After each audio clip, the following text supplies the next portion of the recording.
प्यारे साथियों, आपके घर में यकीनन उर्दू या अंग्रेज़ी ज़बान में एक भारी भरकम मोटी सी एक किताब तो ज़रूर मौजूद होगी, जिसे गाहे बगाहे शायद आपकी आपा या अब्बा या भैया ज़रूर खोल के देखते होंगे। हाँ भाई, ये वही किताब है जिसे उर्दू में लुग़त और अंग्रेज़ी में डिक्शनरी कहा जाता है। अब टेक्नोलॉजी का दौर है ना, तो लोग अपने मोबाइल ही में लुग़त डाउनलोड करके इसमें से मुश्किल अल्फाज के मानी तलाश कर लेते हैं। लेकिन साथियों, जो अहमियत किताब की है वो भला किसी बरक़ी आले की कहाँ।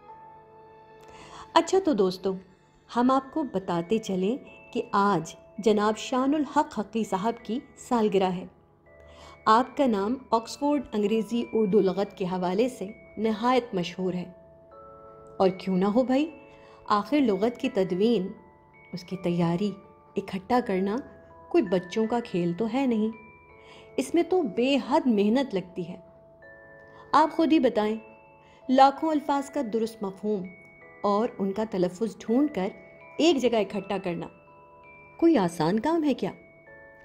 तो जनाब शानुल हक हक़ी 15 सितंबर 1917 को दिल्ली में पैदा हुए और सन 2005 में कनाडा में आपकी वफ़ात हुई।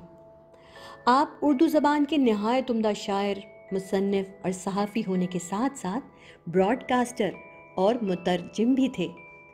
आपने मुतअद्दिद कुतुब तहरीर की और 17 बरस तक उर्दू डिक्शनरी बोर्ड से मुंसलिक रहे और 22 जिल्दों पर मबनी एक लुग़त तैयार की। आपकी तदवीन करदा ऑक्सफोर्ड अंग्रेज़ी उर्दू डिक्शनरी उर्दू और अंग्रेज़ी अदब के तलबा के लिए एक बेशकीमत तोहफ़ा है। आपकी इस शानदार खिदमत के एतराफ़ में आपको हुकूमत पाकिस्तान की जानिब से तमग़े क़ायद-ए-आज़म और सितारे इम्तियाज़ से भी नवाजा गया।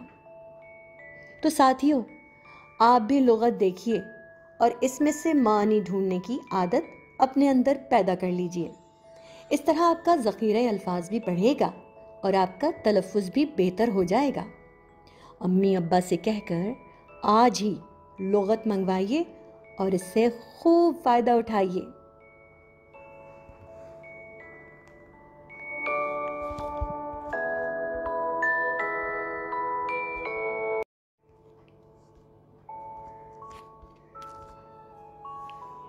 प्यारे साथियों, आपके घर में यकीनन उर्दू या अंग्रेज़ी ज़बान में एक भारी भरकम